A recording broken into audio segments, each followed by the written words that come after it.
December 23rd, 1991. A scream shatters the silence of the night. Victoria's breath catches in her throat, ice crystals forming in the air.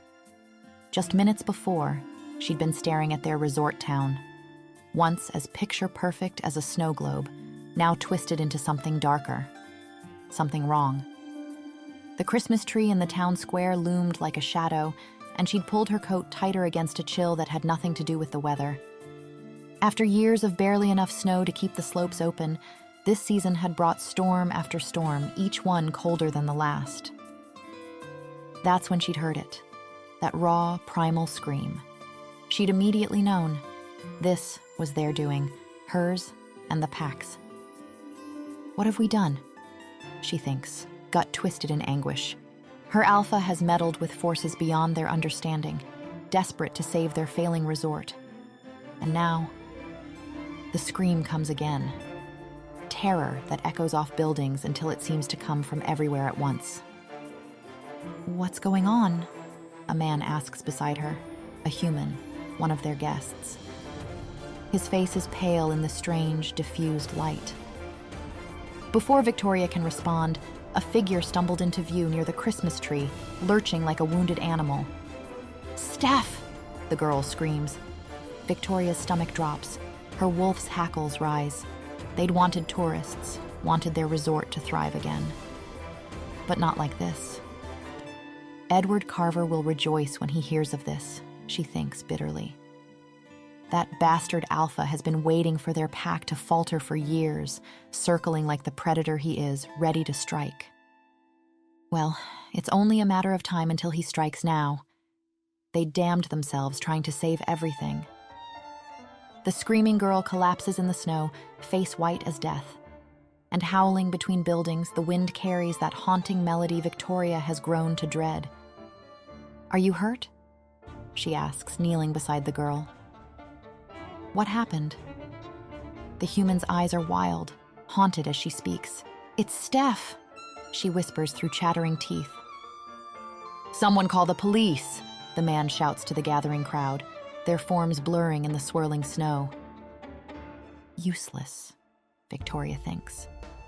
What could human authorities do against the beast they'd unleashed? "What's your name?" she asks the girl. "Jamie." She mumbles dazedly. Her eyes meets Victoria's, begging as she adds, "She's frozen, in the cave, like ice, like a statue." Victoria's heart stops. She needs to keep this girl quiet, at all costs. "The lady in white," the girl gasps, fingers clutching Victoria's coat. "She took her." Sirens wails in the distance as Jamie dissolves into frost-edged sobs. Victoria stares at the mountains looming over them. She takes a breath, turns to the man by her side. Time for damage control. "Poor thing is having hallucinations," she tells him, pointing to the girl, and he immediately nods because of course. Hallucinations sounds more plausible than the truth. Victoria must stay strong. For now, all she needs to do is make sure no one believes a word coming out of that witness's mouth. Not a single soul must suspect what she's seen is real, or else the pack is done for. 3 years later. 1. Jamie. "Are you freaking kidding me?" Her sister's shrill voice screeches through the phone, making Jamie wince. She's tucked in the small back room behind the bar, the only place with a landline. Through the open door, the cozy main room bustles with the usual chatter and clinking glasses, clients relaxing after a long day on the slopes. The crackling fireplace and twinkling Christmas lights make the polished wood surfaces glow invitingly. It's picture-perfect holiday charm, except for Becca's voice slicing through Jamie's ear. "Stella is so excited to see you, she even made you a present," Becca rants on. "What am I supposed to tell her, Jamie? That her Grinch of an aunt prefers her drunken customers to her own niece?" Jamie holds back a sigh. Beyond the door, someone cranks up the TV volume. "Look, they're talking about this resort. We're on the news," a patron yells excitedly. "You can tell Stella I'll visit on her birthday," Jamie says. "I work at a ski resort, Becca. Christmas is our busiest season. The tips basically fund my year. On the TV, a reporter stands in front of the resort. Tragedy struck Pinewood Ski Resort 3 years ago when 24-year-old Stephanie Burke went missing. Jamie's stomach clenches as the broadcast cuts to a clip of her younger self, mascara-streaked and frantic. Why do they have to replay this particular clip on loop every year? Young adult going missing isn't very festive. As expected, curious patrons from the bar crane their necks toward the back room, recognizing her. Jamie focuses on Becca's voice. "Well, here's an idea," her sibling snaps. "Get a job near your family. We have plenty of bars here, you know." "Jamie, are you listening to me? You can't hide at that resort forever just because—" "I like it here," Jamie cuts her off firmly. "It's peaceful, and the mountains are stunning this time of year." "More stunning than your private suite booked in the Bahamas? I doubt it." Jamie grits her teeth. "I didn't ask you to book me a room. I never said I could come." She hears Rebecca sigh in response. "This is a family holiday, Jamie. Remember your family?" "Bex, come on." Jamie sighs. "What about Grandpa Joe?" her sister insists. "He's not going to be around forever." At the mention of her grandpa, Steph's face flashes through Jamie's mind again. They used to get along great. "Jamie, honey, is that you?" Jamie jerks back to the present at the sound of her mom's voice ringing in her ear. Crap, she must have taken the phone from Becca. "Mom," Jamie says weakly, "didn't realize you were there too. Is everything okay, sweetie?" "Why wouldn't I be okay, Mom?" Jamie replies cheerfully. "It's the most wonderful time of the year." "Honey, you don't have to put up a brave front with me." Her mother marks a pause before she decides to ask what Jamie already knows she's going to ask. "Are you still taking your medication?" "Yep." Jamie keeps her voice light. She isn't. They make her feel sleepy and even less like herself. 3 years of this crap and she's through. "I've got to run, though," Jamie says. "Big crowd waiting on their drinks. Love you." She hangs up before her mom can press further. Taking a steadying breath, Jamie pastes on a megawatt smile and heads out to face her customers. The bar goes quiet, all eyes following her. On the TV behind her, Jamie knows without looking that her younger self is still pleading on repeat. They love to replay that bit. Plays on the sensational. A man sitting at the counter goes back from staring at the screen to Jamie, mouth gaping. Jamie thinks she remembers his name is Dave. He's a ski instructor at the resort. "Oh, crap," he exclaims drunkenly. "It's her. It's Crazy Jamie." The latter hurriedly grabs the TV remote in retaliation, switching channels from the news station to MTV. Mariah Carey's new Christmas single is playing. Jamie doesn't think it's very good. By next year, everyone will have forgotten about "All I Want for Christmas Is You." "Did you really see an ice lady freeze your friend?" Dave asks. Jamie ignores him, thinks of popping one of her meds into her mouth, then remembers she flushed them down the toilet, and berates herself. Steph's frozen face is flashing before her eyes. Not real, Jamie tells herself. The whole thing had been an hallucination, caused by stress, the cold, and the altitude. Dr. Goldberg says her mind created the images as a result, and he is right. Still, in her mind, Steph's dead eyes stare in frozen terror. Always. 2. Edward. "I must say," Victoria swirls her wine, "I was surprised you agreed to meet." Edward raises an eyebrow. "Oh?" He has to admit Victoria Grant is just as beautiful as he remembers. She sits across from him in the hotel's lounge, all elegant lines and Arctic beauty, much like the luxury resort she's meant to inherit one day. She won't, though, not if Edward can help it. This resort will be his. From his corner of the mahogany bar, Edward takes in the space through practiced senses. The lounge screams old-world ski resort luxury. Crystal chandeliers, leather chairs, and floor-to-ceiling windows showcasing the snow-covered mountains. "You have quite the reputation, Alpha." His title rolls off Victoria's tongue like honey. "They say you're completely disinterested in finding a mate." Edward takes a measured sip of his Bordeaux. One must settle down eventually. The lie tastes bitter, but he can hardly tell her the truth, that he's here investigating Jonah's disappearance and that he believes she has something to do with it. And that, when he's figured out what, well, then she'll have no choice but to cede this entire land over to Edward, without the latter even having to mate with her to achieve it. Pressure from the pack? Victoria leans forward slightly and Edward catches another whiff of that winter-sharp scent. To produce an heir? Edward allows himself a small grimace. Owen, my beta, has been rather persistent lately. That at least is the truth. It's always a good idea to weave in some truth with your lies. Something shifts in Victoria's posture like a predator adjusting its stance. She waves to the bartender for fresh drinks, her movements suddenly more fluid, more calculated. In that case, she holds his gaze, heat in her ice blue eyes. Shall we just get to it tonight? Edward's lips curl into a smirk. Straight to mating? Isn't that a touch premature? I would never dare, Alpha. Her reply drips with false modesty. The bartender sets down their fresh glasses. Edward's nose twitches. Something's off about the wine's bouquet, but before he can focus on it, Victoria speaks again. How long are you planning to stay? She traces the rim of her glass. I imagine you'll want to be home for Christmas. Edward waves off the comment. If it wasn't for the gaudy decorations plastered all over town, he'd have forgotten the holiday entirely. It's a long time away, he says, making Victoria raise an eyebrow. It's in 3 weeks. I don't really celebrate Christmas. Edward pauses, choosing his next words carefully. Though I was hoping to run into Jonah while I'm here.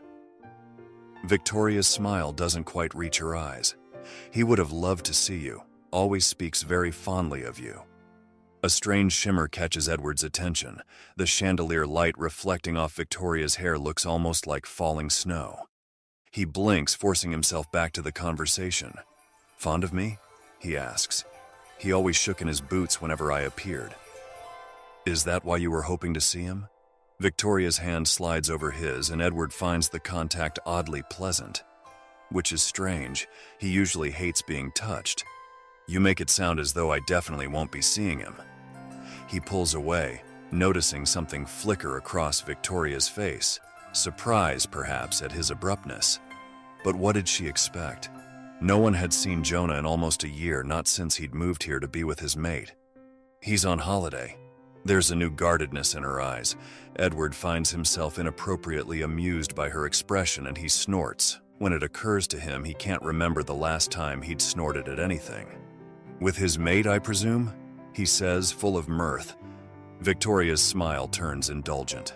Of course. You know how these things are, Alpha. Jonah and Reem haven't even been mated for a full year. You couldn't keep those two apart if you tried. The room feels warm, the lights of the chimney bright and hypnotic. Everything seems softer somehow. Pleasant. Edward finds himself sharing her smile, though he's not quite sure why. Jonah's fine, Victoria says, and Edward thinks, yes, of course he is. Why wouldn't he be? You, on the other hand, are looking a bit flushed, Victoria pursues, making Edward frown. Do I? She smiles. It's a cold, calculating smile Edward thinks he should be worried about, but it's difficult to worry about anything.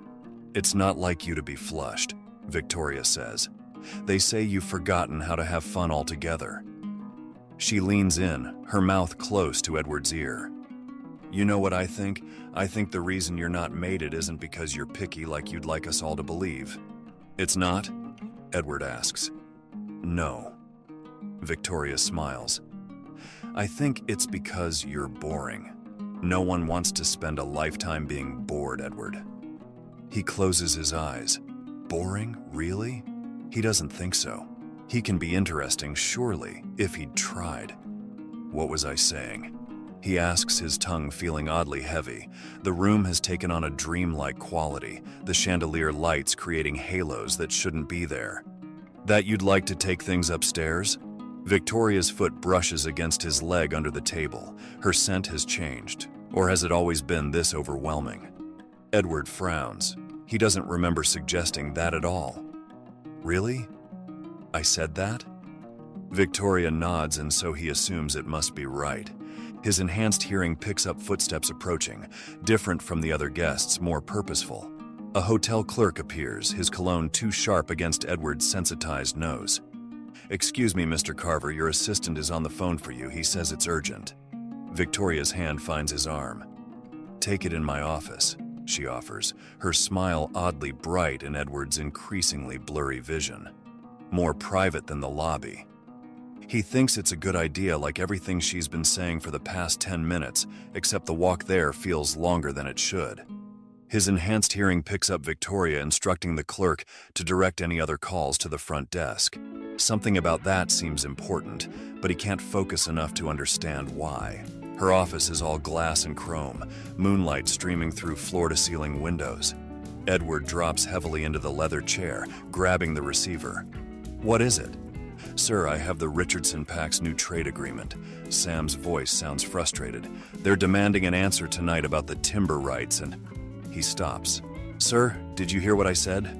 Edward squints at the ceiling. "Aren't we all looking for answers?" There's a pause on the end of the line. "Sir, are you feeling okay?" "Of course," Edward replies. "You sound a little, Sam clears his throat audibly. "You sound drunk, sir." Edward would have probably been offended if he had the energy. "Well, I'm not. Only had 2 glasses of wine with Viola." "You mean Victoria?" Sam asks. "Pretty sure it was Viola." Edward decides after a beat. Alarm creeps into Sam's voice. "Where are you exactly?" Edward looks around. "Her office?" "I think." "Her private office?" Sam's tone sharpens. "Look, Alpha, you need to get out of there. Now." "You're the one that called me." Edward protests sluggishly. "Look, I'm pretty sure you've been drugged," Sam says, his voice sounding so very far away. A crystal paperweight on Victoria's desk captures Edward's attention, fractals of light dancing like ice. "Sir? Sir." "Stop shouting," Edward mumbles. "You're in danger."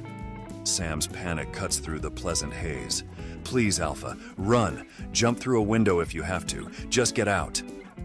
Something in Sam's tone pierces the fog. Edward's training kicks in. He needs pain, clarity. He slaps himself hard, then grabs an ornate letter opener from Victoria's desk, driving it into his thigh. The sharp pain brings a moment of lucidity. Window. Run. He can do that. The glass explodes around him as he crashes through. Cold air hits him like a slap, snow cushioning his fall. Edward forces himself up, stumbling away from the hotel. The town lights below beckon, promising safety, but they swim and blur before his eyes. That's when he sees it, a massive pine tree, twisted and ancient, its branches reaching out like grasping fingers. Something about it seems wrong, important. Edward takes another step toward it, and suddenly the ground isn't there anymore. He lands hard in what seems to be a tunnel. The air here is different, stale, thick with mold and age. His wound throbs, keeping him barely conscious. Water drips somewhere in the darkness, the sound echoing strangely. Then he sees her.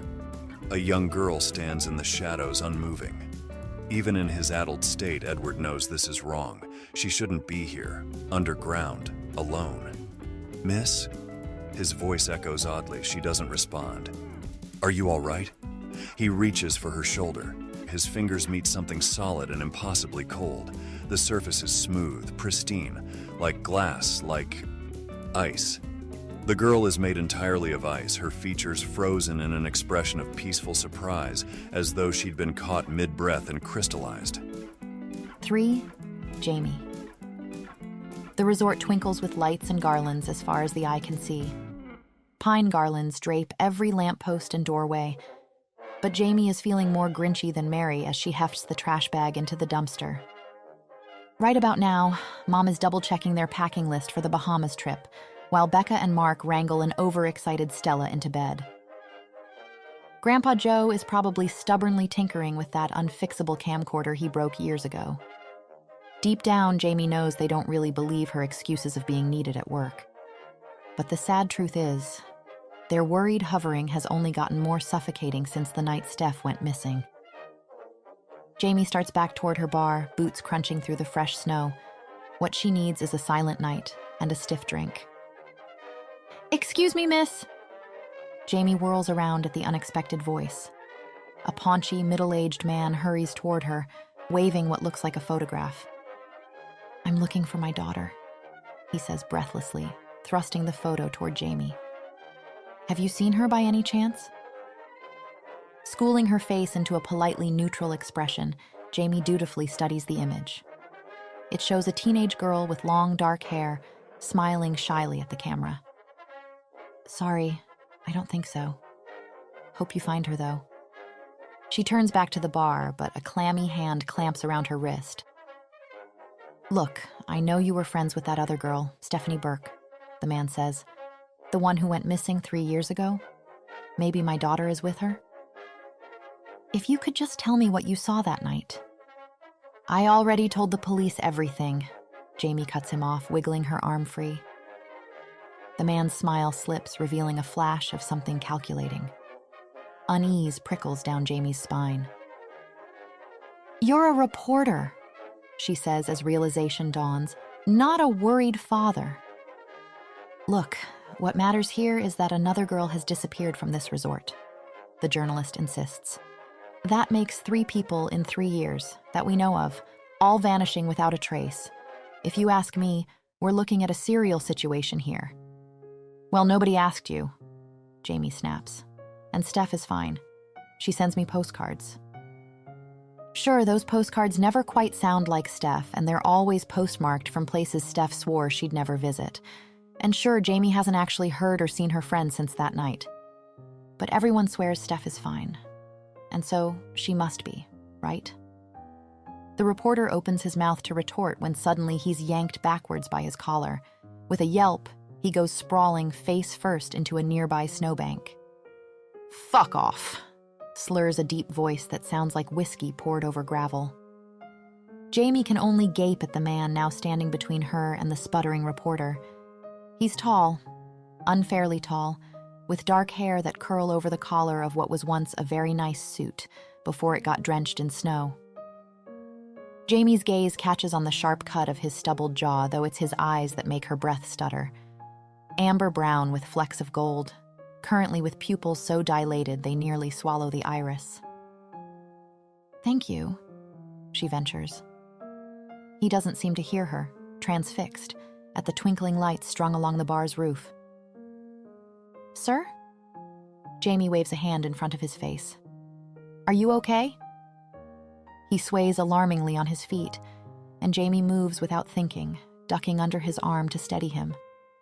This close, she catches the woody scent of cedar and pine mixing with the fumes of expensive wine she assumes he must have had in copious amount, seeing how he's blinking down at her. "Who are you?" His voice is deep and completely confused. "I work at the bar." Jamie gestures behind them, trying to remember if she'd served him tonight. She doesn't think so. She definitely would have noticed someone looking like that. Meanwhile, the man squints, reaching out to boop her nose with one elegant finger. "Oh," he slurs, sounding pleased. "You're not made of ice." "I'm not... what?" Jamie's heart skips. Did she hear this correctly? But he's already stumbling away, his expensive shoes leaving uneven tracks in the fresh snow. Jamie swallows hard. It must be a coincidence, this beautiful drunk man rambling about a frozen girl in a cave. Unless... She catches up to her mysterious rescuer, grabbing his arm. "Wait, please. Did you see someone made of ice? Where?" He smiles down at her, with all the benevolence of one certain of their intellectual superiority. "Your hair looks like fairy lights," he then declares. Up close, his pupils seem enormous. And here Jamie is, trying to get information from someone clearly not in their right mind. What an idiot. She needs to book an appointment with Dr. Goldberg about this tomorrow. Surely she must be relapsing. "Has anyone ever told you that you're very small?" the stranger asks, snapping back her attention. "You're like a pocket-sized person." Jamie glares. "Well, has anyone ever told you that you're freakishly tall? Like a gorgeous supermodel?" she retorts, lamely. Her eyes then catches the dark stains on his thigh as they pass under the town square's massive Christmas tree, and she freezes. "Shit, sir! You're bleeding!" "Am I?" The man looks down with mild interest. "Don't tell Sam." He gets twitchy. Jamie pinches the bridge of her nose. She can't leave some tourist wandering around in this state and injured. The man did just rescue her from a journalist. She owes him. "I live just around the corner," she says, grabbing onto the man's arm. "I'll take a look at that cut. This has nothing to do with caves and frozen women at all. Really, she's just a good Samaritan." "You're very bossy for someone so small," the man grumbles, though he does allow himself to be steered toward her apartment. Jamie guides him up the narrow stairs, one hand firmly on his arm. "I'm practically a doctor," she promises. "Well, was going to be. 3 years of med school counts for something, right?" She doesn't know why she's rambling like this, probably from nerves. Her duplex apartment above the bar is cozy, all exposed wooden beams and warm tones. It's not much, but staff housing is included and beats paying resort town rent prices. "Sit," she orders, pointing to her secondhand couch. The man complies, fascinated by the crocheted throw blanket lying there. "I should warn you," Jamie mutters, digging through her first aid kit. "I never actually finished med school after Steph's disappearance." "Disappearance?" Her guest's head snaps up, eyes suddenly sharp, and Jamie freezes. Has she been tricked? Is he another journalist? But no, his pupils are blown too wide, his movements too loose. No journalist could fake that level of intoxication. She helps him out of his jacket, trying not to notice how well it fits across his very broad shoulders and failing miserably. "It wasn't really a disappearance," she finds herself saying, suddenly eager for the distraction. "She'd just been dumped that night," Jamie pursues. "I made her come out to Spiders. That's the club up on the slopes, you know? She was crying, drinking too much." Her hands shake slightly. "She ran out into the storm. I followed but lost her in the snow. I don't know how long I was out there. Probably too long. I remember finding this cave, but..." The memory hits her. That soft, echoing humming, Steph's face turning toward her, beautiful and terrible and frozen. She closes her eyes. She's doing it again, entertaining her fantasies. "But none of that was real," she says quickly, more to herself than him. "Post-traumatic stress, or whatever my therapist called it. I made it all up, and I don't know why I'm telling you any of this." She opens her eyes to find her guest staring at her. "A cave?" he mumbles, eyes unfocused. Poor kid's probably still in there. Jamie's breath itches. He's rambling nonsense, she tells herself. He's just confused about what Jamie's been telling him. "There was humming," the man sighs, sounding tired. "A sad song." The first aid kit slips from Jamie's fingers. She didn't mention the humming to him. The melody floods back, that haunting tune echoing off icy walls, drawing her deeper into the cave that night. She'd followed it, stumbling through the darkness, calling Steph's name until...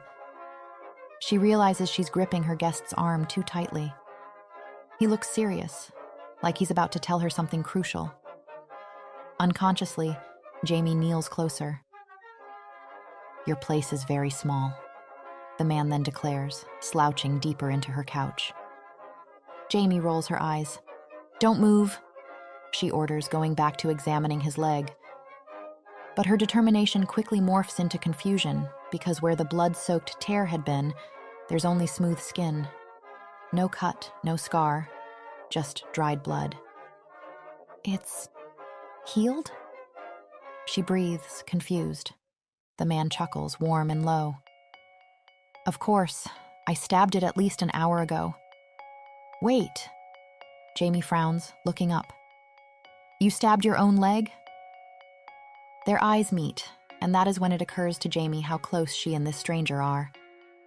It's been a while. A long while. since she's been this close to anyone this attractive. Actually, Jamie's fairly certain she's never been anywhere near someone this attractive. Christmas lights from outside cast shadows across his face, highlighting those ridiculous cheekbones. Against her will, her face goes hot. "If you're fine, then you should probably go," she attempts, throat feeling dry. Sadly, his smile turns knowing, as if he could read her thoughts. "Should I?" His fingers brush her jaw, feather light, and then he leans to nuzzle her neck and Jamie gasps. What are you doing?" she asks, sounding traitorously breathless. The man's breath is warm against her skin as he sighs contently. "Can I ask you something?" he slurs, sounding very drunk. Do you think I'm boring?" "Oh, definitely not." Jamie gulps. She needs to get this man out of her apartment ASAP before she does something truly stupid, like climb him like the well-dressed tree he is, but his wrists are sliding against her skin in strange, deliberate patterns, and she doesn't entirely mind. All right, she kind of likes it. A lot. "There," he says eventually, looking pleased with himself. "You're safe now." "Safe?" Jamie snorts. When was she ever in danger? Her guest sinks back into the couch, a soft, lazy grin unfurling across his too handsome face. "Don't fall asleep," Jamie warns, noticing his eyes drifting closed.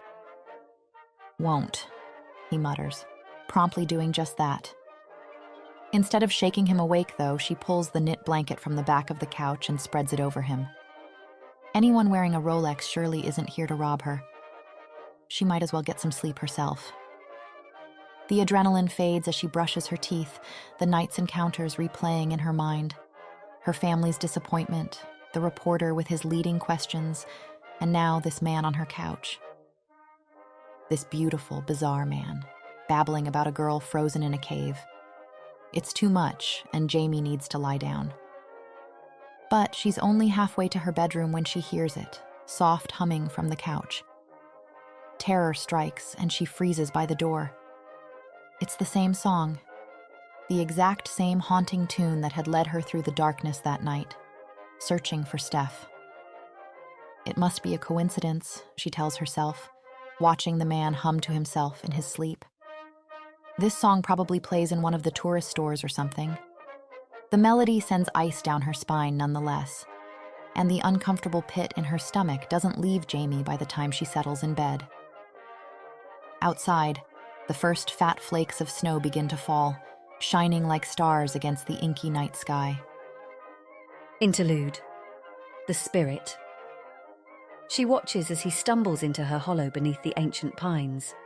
She sees him speak to her newest friend, the girl who cried so prettily before the frost took her.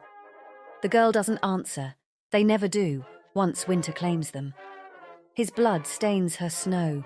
The scent is different from the others, wild and sharp, like pine needles in winter wind, not human at all. She drifts closer as he collapses beside the frozen girl, his breath making clouds in her air. Even unconscious, warmth radiates from him like sunlight through ice. Such strange warmth, for one whose heart feels as frozen as her peaks. Most are afraid when they seize her, but this one is already dreaming. Dark lashes against pale cheeks, chest rising and falling like waves against her shoreline. Beautiful, in the way storms are beautiful. But he cannot stay. The cold that preserves her friends would kill him, wolf or not. She's watched too many freeze trying to find them. This one should live. She gathers him in arms made of snowfall, gentle as first frost. The great tree in town sparkles like her cavern ceiling, a proper place for him. The lights paint colours across his face as she lays him down. One last gift before she goes. She wraps winter around him until he stirs, ensuring he'll wake before true cold claims him. His eyes flutter and she becomes mist and shadow, but lingers. He looks around, confused, lost. So much like her, this wolf in man's clothing. Perhaps, but no. The cold is rising. Time to return to her quiet caves, to her silent friends who never leave. Still, she watches him longer than she should, wondering why this one feels different, why his frozen heart calls to her own. 4. Edward. Edward jolts awake on an unfamiliar couch, assaulted by the scent of cinnamon. He's in a cramped room, a shabby attempt at rustic charm with exposed beams and mismatched furniture that makes his inner wolf bristle with confusion. This is decidedly not the 5-star suite he'd checked into at the Grant's Hotel. Fragments of the previous night filter back: Victoria Grant's predatory smile, the phone call with Sam, launching himself through a window. His head throbs as an image surfaces, a girl made entirely of ice reaching for him with crystalline fingers. Then, the memory is broken by the sound of an unfamiliar voice. "Oh good, you're awake." His attention snaps to a petite woman watching him from across the room. Her blonde hair is cut short and she's wearing what might be the most offensive pajamas he's ever seen. A shapeless brown monstrosity that somehow manages to be both too big and too small at the same time. Edward is momentarily offended that anyone would dare present themselves to him looking like this. "Who are you?" he asks, rubbing his temples. "Jamie." She snaps, her scent spiking with indignation, spring rain and something citrusy. She looks personally offended by the question, which is interesting. He assumes she must be part of the Grant's pack, though there's something off about her scent he can't quite place. He can't waste any time wondering what given the circumstances, however. "I need a phone," he declares. The girl blinks at him. "You need, excuse me?" "Phone," he repeats, spotting a bedroom behind her. "Is it in there?" The girl nods almost reluctantly, which makes Edward frown. Not only do the Grants drug him, they ship him off to some clueless girl with no etiquette. He sighs, walking towards the room. "Coffee would be appreciated," he tells the girl in passing. "Excuse me?" "Black. No sugar." "Thank you." He's about to shut her bedroom door in her face, and which is flushing rather attractively with outrage, when something clicks as he catches another whiff of that peculiar scent. Spring rain, citrus, and human. Entirely, unmistakably human. How had he not noticed immediately this girl wasn't a shifter? There's something else, something familiar that... His own scent wrapped intimately around hers, he realizes in dawning horror. This girl isn't a shifter, but she smells like one because... A memory surfaces, her kneeling before him, concerned eyes meeting his, and Edward deciding she should carry his scent. He'd run his wrists over her skin, marking her. Edward nearly recoils. He'd scent-marked an unwitting human woman. This isn't a situation he has ever faced before, and he doesn't know what to do with it. Should he apologize? Humans don't understand scent marking, and the girl probably doesn't feel as offended as she ought to be, but she is watching him, her storm gray eyes narrowed with suspicion. "Where exactly are we?" he asks, dreading the answer. "Are you even part of the local pack?" "The what?" The girl blinks, and uneasiness increases sharply in Edward's mind. "You brought me here, did you not?" he insists with a frown. "Surely you must know who I am." The girl is now looking at him like Edward's not entirely right in the head. "And how the heck should I know?"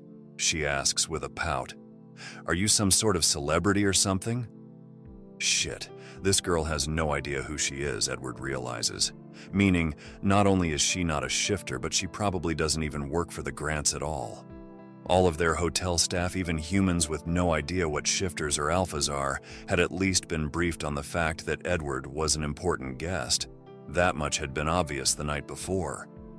"Then why the heck have you brought me back into your home?" he exclaims, appalled. "I'm asking myself the same thing." The girl mutters, crossing her arms. Unbelievable, the girl is a puny human unable to defend herself, and yet she'd still brought him back here? "Have you got no common sense?" Edward insists. "What if I were a dangerous criminal?" "Are you?" The girl argues, making him gape. "Well, no." He concedes. But that is hardly the point. The human stomps her feet in annoyance. "You know, a simple thank you would have sufficed." She spits. Edward's lips twitch. He's tempted to remind this girl she can't speak to him like this. Except being an unknowing human, she has no idea how to address him, so it wouldn't be very reasonable of him. "Look," he says, rubbing his temples, "I'm just trying to understand what I'm doing here exactly." Jamie hesitates, her sense spiking with awkwardness. "Last night I was harassed by a journalist," she explains. "What?" Edward frowns. "Why?" "Will you let me finish?" Jamie snaps, heat rushing to her cheeks. "Anyway, you helped me get rid of him, so it didn't feel right leaving you after that, completely disoriented." "I was not completely disoriented," Edward denies, even though he doesn't remember what he'd been like in the least. Jamie's face indicates that she is well aware of that. "You didn't have to help me, but you did," she mumbles quietly. "That was, very kind of you. I just wanted to return the favor." Edward blinks. No one has ever called him kind in his entire life, because he isn't. "I'm not kind," he says, walking into Jamie's room to get to the phone. "And what you did was foolish." "Well, please try not to choke on your appreciation," Jamie calls out behind him, making Edward smirk. "How about that coffee, sweetheart?" He shuts the door on her indignant expression, catching her muttered, pretentious ass with his enhanced hearing. He finds himself fighting back an amused smile as he pulls up Owen's number, moving to the window where fresh snow drifts against the glass. His nose wrinkles at the lingering scent of stale beer and fried food, wafting up from the bar below. The Grants Resort looms above them on the mountainside, pristine and expensive, exactly where he should be right now instead of in this tiny apartment. "It's me," he announces, catching his own reflection in the window. His usually immaculate suit is wrinkled beyond salvation. Wonderful. "Oh, thank fuck." Owen's relief crackles through the line. "Sam's gone off his wits' end, claiming you've been captured and that the Grants set a trap for you and we should go and rescue you." Well, he isn't entirely wrong. Edward traces a finger along the frosted window pane, remembering crystalline fingers reaching for him. "Something happened last night, and I think it had everything to do with the Grants." "Sam's on his way over." The sound of paper shuffling comes through the line. "Richard claims you disappeared last night, though he didn't seem particularly worried. Your PA certainly was." Edward's jaw clenches. Richard Grant's lack of concern is telling. "Anyway, when are you coming home?" Owen says. "We need to plan for the merger." The scent of coffee reaches him, rich and dark. At least the human knows how to brew properly. "I can't come home," Edward says, tracking Jamie's movements by sound as she putters in the kitchen. "Jonah's still missing. Victoria claims he's on holidays, but that's a load of crap. And there's also the small matter of her drugging me." "She drugged you?" Owen's growl reverberates through the phone. "Alpha, that's cause for war." Edward rolls his eyes, catching another glimpse of Jamie through the bedroom doorway. She's measuring coffee with precise movements, her awful pajamas riding up to reveal surprisingly shapely legs. "Let's not be dramatic," Edward says as he forces his attention back to the window. "I don't think they meant to make me disappear. Probably just to distract me." "From what?" Owen asks. "That's what I'd like to find out." Edward rubs his temples, trying to separate drug-induced hallucinations from reality. The Ice Girl had seemed so real. "Well, whatever it is, the Grants aren't going to just let you stick around." Papers rustle again. "They claim if you're not intent on courting Victoria properly, they'd like you off their territory by sundown." The wolf in Edward bristles at the threat, a low growl building in his chest. "We can't leave things be when Jonah's missing," he says. "We don't know that he's missing," Owen replies, his shrug audible. "And he chose to leave our pack to be with his mate. Not our problem." "He's Sam's brother," Edward protests, annoyed. "You're too soft on the pup," Owen observes. Edward rolls his eyes. "He's not a pup," he says, an image of his lanky assistant erupting in his mind. "Exactly." Owen's tone turns sly. "Stop coddling him, and maybe get one of your own. And a mate with that." "Not this again," Edward sighs.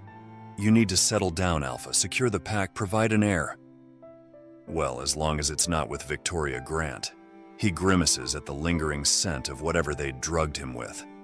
I would at least like to be fully conscious when I do take a mate. You joke, Alpha, but you may need to get back to courting her if you want to stick around. They're not stupid. They know you're here for a reason. Owen's voice turned serious, and they're bound to become more paranoid after last night. Edward's spine straightens. Wait, did something happen? You mean on top of them drugging you? Yes, actually. While we still don't know if something did happen to Jonah, someone did go missing from the Grants Resort. A pause. A human girl. Not our problem. The image of ice blue fingers flashes through his mind again. Not our problem? Edward snaps, indignant. If all the disappearances are somehow linked to the Grants, which is likely, how is that not our problem? Do you want the human authorities to come sniffing around shifter business? Owen keeps quiet at that for a moment. How do you know it's linked to them, though? He challenges. Because otherwise they would have asked for our help, obviously. Edward snaps. I'll call you back with an address for Sam, he says abruptly. Give me a moment. He ends the call, his enhanced hearing picking up the low murmur of television news from the other room. When he emerges, Jamie is standing frozen before the TV, coffee pot forgotten in her hands. Her scent has turned sharp with anxiety. Natalie Sawyers has last been seen 2 days ago with her parents, the news anchor announces. The Sawyers family had been staying at the local Pinewood Resort. The same resort from which 2 people have gone missing the last 2 years. Edward cautiously approaches, clearing his throat. A teenager has gone missing, Jamie whispers, eyes fixed on the screen. And in other circumstance, Edward might have been concerned with how pale she looks. But as it is, his attention is focused on the screen. Because they're broadcasting the missing teen's picture, and Edward has seen her before. In fact, he's seen her last night frozen in ice in a cave. He's sure of it. 5. Jamie. Jamie can't tear her eyes away from the screen. Natalie Sawyers smiles at the camera, dark hair in neat braids, alive, warm, unfrozen. The image flickers, and for a moment it's Steph's face instead, with that goofy grin she always wore in photos. Her hand trembles around Steph's latest postcard from Miami. Having a blast, miss you. The handwriting is neat, careful. Nothing like Steph's usual chaotic scrawl. Jamie's been telling herself the difference doesn't mean anything. Just like she's been telling herself that Jeff, the ski instructor who vanished last season, really did just take off without notice. There's no pattern, her therapist had insisted. Sometimes people just leave. But now a teenager is missing. The sound of running water filters down from upstairs, her mysterious guest helping himself to her shower without so much as offering his name. She should probably be more concerned about having a stranger in her apartment, but she can't focus on anything except Natalie's face on the screen. 15 years old. Last seen walking back to her hotel room at the resort. Just like Steph, who'd stormed out of spiders into the snow, just like Jeff, who'd gone for a late-night ski run and never came back. The sound of loud banging on her door from downstairs snaps her attention, and reluctantly she heads down to check out who it could be. The bar doesn't open before 12. Hopefully this won't be another journalist. As she climbs down the stairs to the bar front, though, it turns out to be much, much worse. The banging on her door intensifies, and Jamie hears a familiar echoing from behind the front door. I told you fools we should give Jamie a heads up. Who knows if she's even home? Jamie freezes in her tracks and gapes. Is that her grandpa she hears? Surely not. Surely this is another one of her auditive hallucinations, like the night she'd followed humming to the imaginary ice cave. No way, Becca's voice replies. She would have told us not to come, and you know it. Oh my God, Jamie yelps internally. Her sister is here too? How? Why? She's supposed to be in the Bahamas. That's not a very nice thing to say, baby. Her mother's voice admonishes. That is when Jamie's gaze meet a pair of big gray eyes that look a lot like her own behind the front window pane. They widen in excitement on the small face they belong to, a face which expands into an excited grin. Aunt Jamie! Stella, her 6-year-old niece, waves excitedly at her from outside. Jamie finds herself waving back weakly as her mother's face appears by Stella's side. Honey, there you are. she exclaims, sounding extremely relieved to find Jamie alive. "Open up." She obeys, hurriedly unlocking her front door, and is suddenly face to face with the full Matthews family crisis response team assembled on her snow-dusted front porch. Her mother stands front and center, still wearing her vacation clothes, a bright floral dress jarringly out of place against the gray winter morning. Behind her, Grandpa Joe leans on his cane, grinning like a maniac, his retired ranger jacket pulled hastily over an Hawaiian shirt. Rebecca, perfectly put together even in an emergency, has one manicured hand wrapped around 6-year-old Stella's mittened fingers, while Mark hovers awkwardly behind them in his usual peacekeeper position. "Start caroling," Stella screeches, before launching herself in an off-tune rendition of Jingle Bells. Only her father attempts to follow along while giving Jamie a sheepish smile. "What are you all doing here?" Jamie asks, hurriedly ushering her family inside. Grandpa Joe's kiss lands warm on her cheek as he passes. "If you won't come to the Bahamas will come to you." He winks, his eyes crinkling with the same mischief that always made him her favorite conspirator. Her mother pauses to squeeze her shoulder, and Jamie tries not to flinch at the familiar weight of concern in her touch. "What Grandpa means is that we all took time off work to be together as a family, and that includes you. So we'd rather be here than on the beach."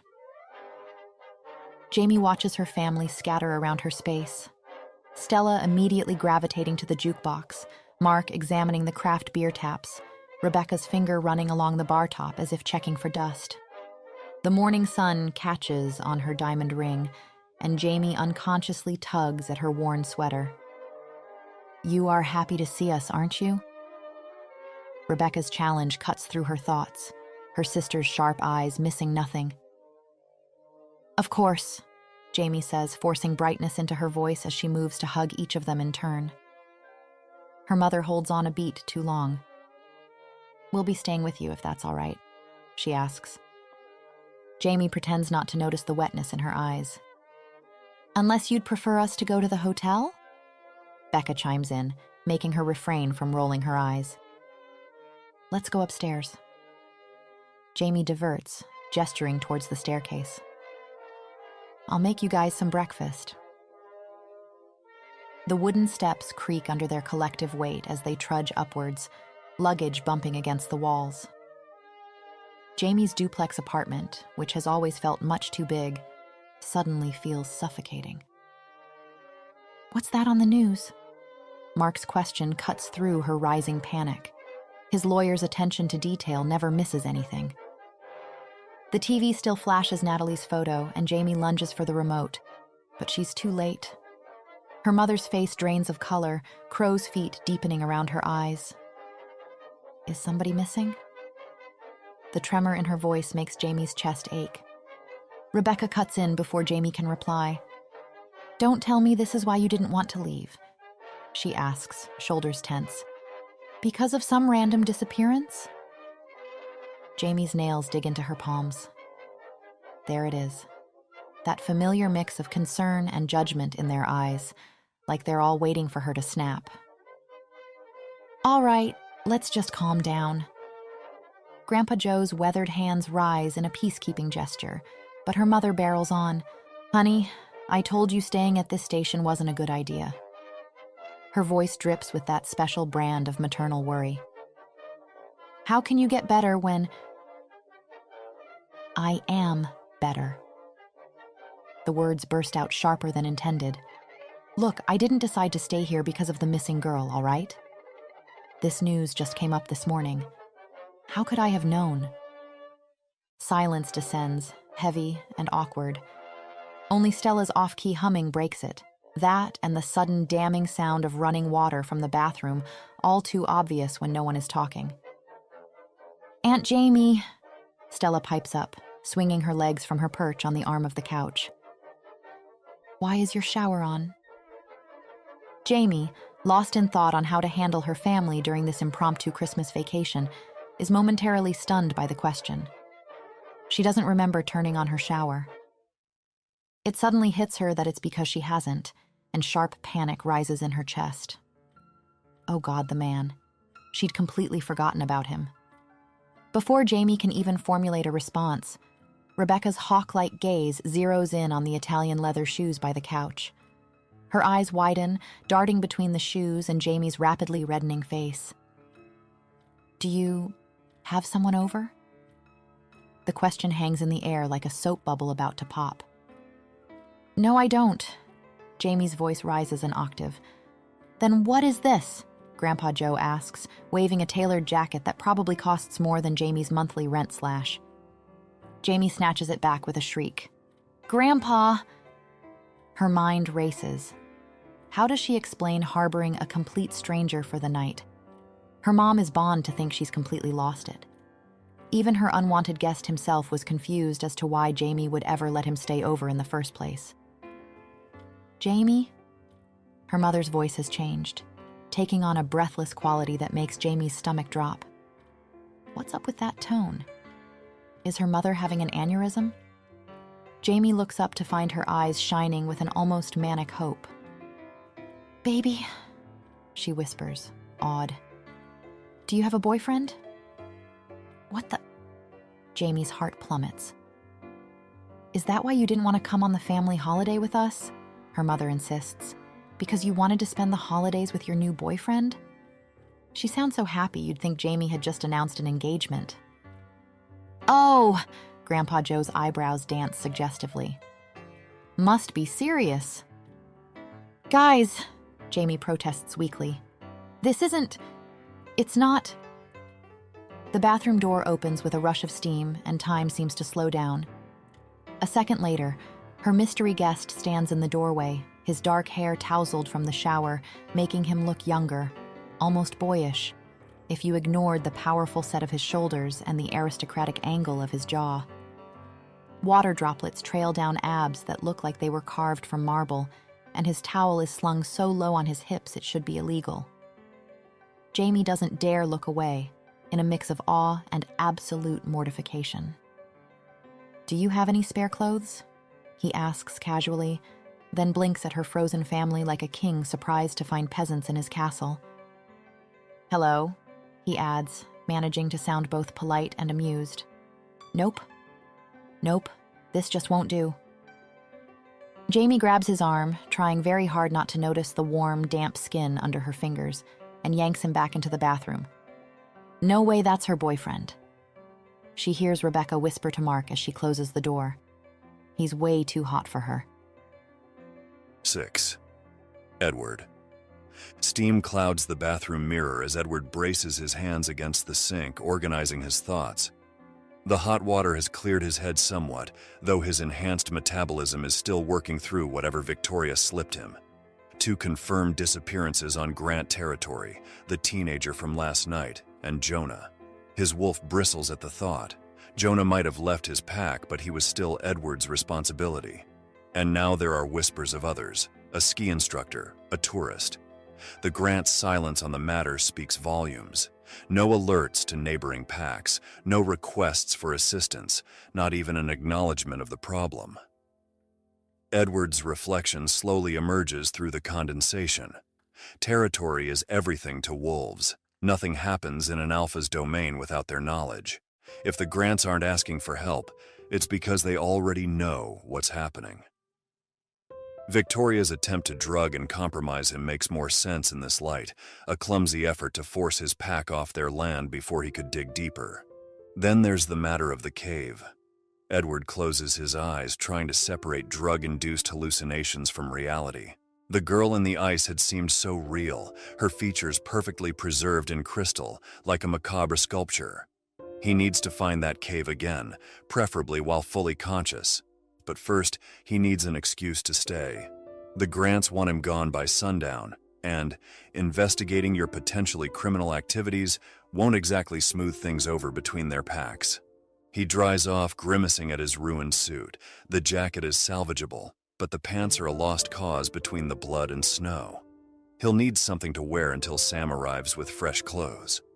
Edward opens the bathroom door, intending to ask his reluctant hostess for spare clothing. Instead, he finds himself facing what appears to be an entire family crammed into the tiny apartment.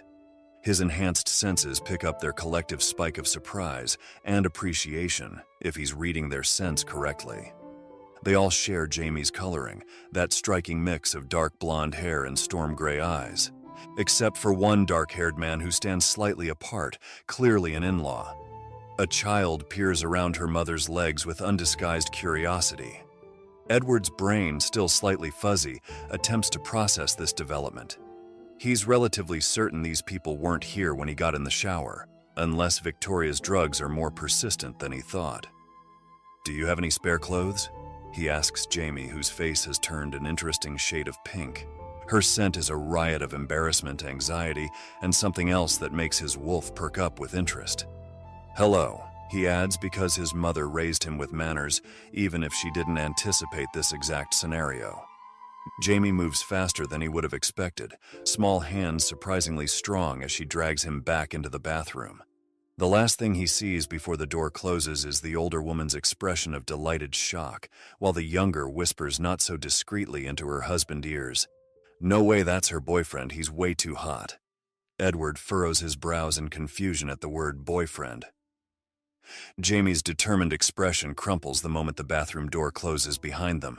Her eyes keep darting between his face and chest, mouth opening and closing without sound. "You wanted a word?"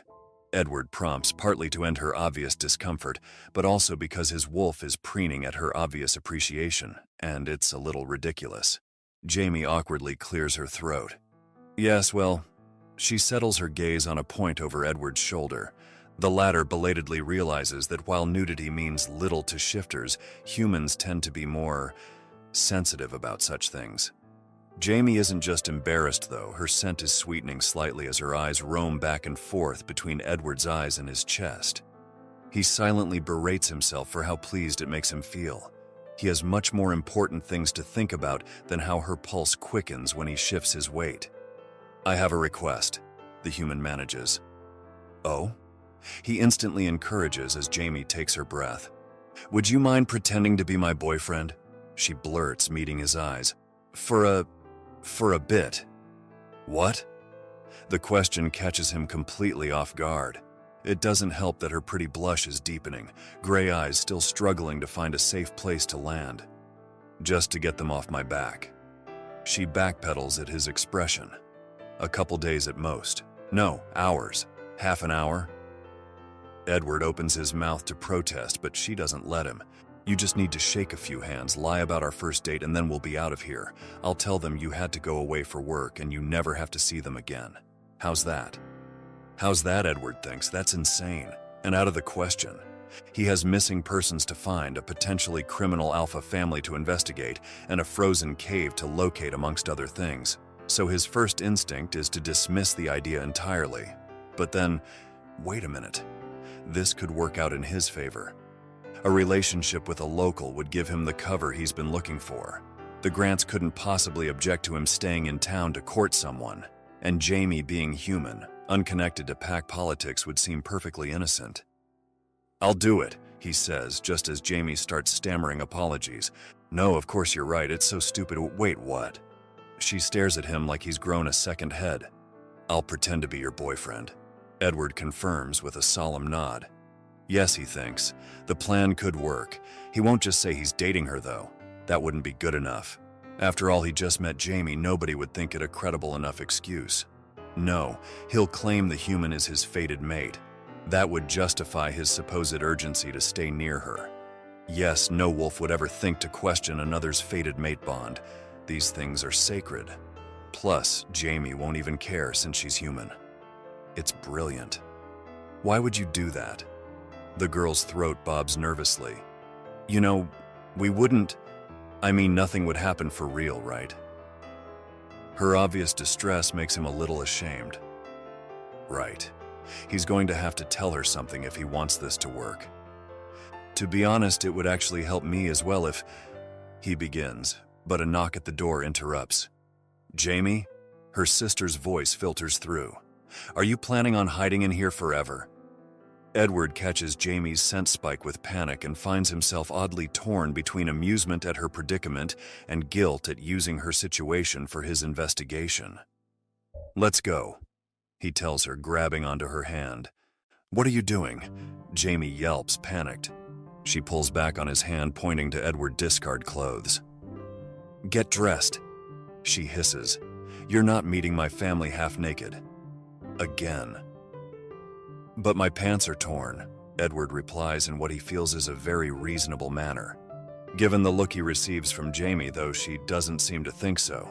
7. Jamie. The morning sun turns the fresh snow into a field of diamonds, dazzling against the cloudless sky. Jamie sneaks a glance at Edward as they approach the chairlift station. Even in his borrowed boots and ruined designer suit, he moves with the ease of someone who's never doubted his place in the world. Catching her reflection in a store window, Jamie winces at her puffy lavender unicorn-patterned snow boots. She, on the other hand, looks like a walking marshmallow next to Edward's polished presence. No one will ever believe they're dating. Her family certainly didn't, not after she stood there gaping when her mom asked, "What's this lovely young man's name?" Edward. His name was Edward, and she really should have asked before agreeing to this charade. "Who doesn't know their own boyfriend's name?" she mutters, trudging after him toward the chairlift winding up to the Grant Hotel. "Oh, come on." Edward steadies her with a surprisingly gentle hand when her boot slips on the lift. "Nobody noticed." She sighs. Maybe not, but her family will notice something's off if she doesn't step up her game. She wants her mom to look at her with excitement instead of worry, Grandpa Joe to crack jokes instead of walking on eggshells, and her sister to stop pestering her about making better choices. "We should use this time to get to know each other," she says firmly. "Build our cover story. You know, if we're going to be selling this relationship." The chairlift sways gently as they ascend, but Edward remains silent, his dark eyes scanning the slopes with unsettling intensity. "What do you do for fun?" Jamie asks, searching his face. It's so stern she can't picture it smiling. "I must have taken this lift last night," he muses. "Yes, that makes sense. Otherwise, my clothes would have been more damaged." "Okay, next question. How did we meet?" she prompts, trying to redirect him. "At your bar?" He shrugs, still distracted. "Do you know of any caves near the Grant Hotel?" The word cave sends ice through her veins. She can't think about caves, can't let herself wonder if Natalie is there, frozen like Steph. Not with her family watching her, waiting for her to crack. "Who asked who out?" she blurts. "Never mind, I asked you, obviously." That finally earns his attention. "Obviously?" He arches an eyebrow, confusion flickering across his features. Jamie gestures between them, laughing nervously. "You know, why would you ask me?" Edward blinks, like he sincerely hasn't realized he looks like a Greek god, while Jamie definitely does not. "Never mind," she mumbles. Through the mist, the Grant Hotel emerges like a fairy tale. Soaring stone towers and gleaming windows perched atop the mountain, surrounded by dense forest and jagged peaks. "What do you know about this place?" Edward asks. "The hotel? Not much." Jamie adjusts her hat against the wind. "The Grants own the resort and everything else for miles. They're like royalty around here." "Is that so?" His tone carries an odd amusement, like he knows something she doesn't. "Actually..." Jamie's voice trails off as she spots a woman who looks like she stepped out of a fashion magazine. "See that stunningly beautiful girl? That's Victoria Grant." "You don't say," Edward quips, helping her off the lift with steady hands. "She runs the resort for her dad, Richard. Oh my God, she's coming over." Jamie's heart skips as the statuesque blonde approaches, her white gold hair glowing like a halo. "And she's looking at us," Jamie whispers. "Why is she looking at us and waving?" "Hello, Edward." Victoria's voice is honey over ice. "Glad to see you in one piece. Where'd you run off to last night?" Panic grips Jamie. The woman who signs her paychecks knows her fake boyfriend? Edward's smile doesn't reach his eyes. Here and there. Victoria's brows arch. Should I have the staff pack your things? Jamie's stomach drops as Edward stiffens. That won't be necessary, he says, his voice suddenly commanding. His hand settles on Jamie's lower back. This is Jamie. We met last night. Did you? Victoria's gaze sharpens and Jamie swears the woman sniffs the air. Her ice blue eyes widen. Did you send... I did. Edward cuts her off with a brilliant, dangerous smile. I've grown quite fond of Jamie. I knew from the moment we met that we'd share a deep connection, almost like our souls connected. Victoria's face goes chalk white. Your souls... She looks between them, her voice tight. You mean she's your fated... That's right. Edward's arm tightens around Jamie's waist. Jamie is mine. Yours? Jamie squeaks, wondering when this charade spun out of control. And I'm not leaving. Edward's grin flashes teeth. Now, let me know when my assistant arrives. Victoria growls, a sound that raises the hairs on Jamie's arms, then storms off. Jamie, still frozen in Edward's embrace, stares after her. Something is happening here she doesn't understand. She didn't buy it. Edward mutters against her hair, his breath warm. What? Jamie asks. He spins her to face him, his movements fluid and controlled. She didn't buy it. You and I need the Grants to believe it. Why? His lips lower to her ear. I'm investigating her and her father. The words hit like ice water. What? Her father... Edward growls, clapping a hand over her mouth. Be discreet. Don't talk to me like that. She slaps his hand away. Frustration flashes across his perfect features. It makes him look less composed, less aristocratic, less unreachable, but no less beautiful. I'm going to kiss you now, he says. Jamie blinks. Kiss me? His hand cups her jaw with surprising gentleness. Victoria isn't stupid, and your nervous rambling isn't helping. What if I don't want you to kiss me? She challenges. Then I wouldn't force you, Edward says solemnly, but don't expect me to play along if... Jamie yanks him down by his scarf, crushing her mouth to his. For a moment, it's overwhelming. He's so much larger than her, one hand spanning her waist while the other cradles her head.